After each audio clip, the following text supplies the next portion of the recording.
Belbros versus Sophia. Sa mga nakakaramdam ng pag-ulit po dyan ha, pwede po kayo lumapit sa mga medics po natin. Sige.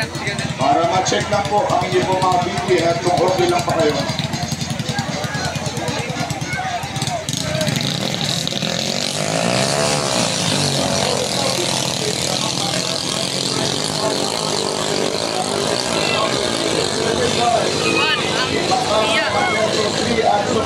Iwan ang Sophia.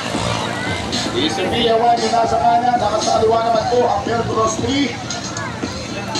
Hindi na natin dito kung ano mangyayari dahil hindi natalong-talong tayo isang bangka. Pada kadalhin niya. Kalimor pa yun? Naiwan talaga. Grabe layo na talaga. Belbros mga kaibigan is now leading for the heat number 4 for 7.8 to 8 HP CB Finals. Iwan yung pula. Muli nangunguna itong Belbros laban sa Sophia 1.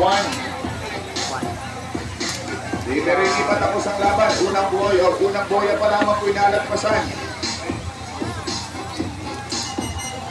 Shoutout ka sa mga nahingitan po dyan. More on water po tayo mga palangga. Lalo na sa mga magaganda. Magtubig ka, sayang ka, di ba? Alright mga kaibigan, here we go once again as we continue to say heat number 4. Race number 4 for 7.8 to 8 HP. Semi finalist po ito. Yung mga papasok dito. We are going for a championship match. The Belbros malayo yung diferensya sa Sophia 1.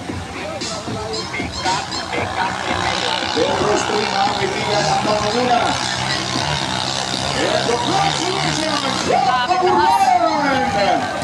Matalong-talong na mga kaibigan, yung hinete. Yung bayan ng Abulan.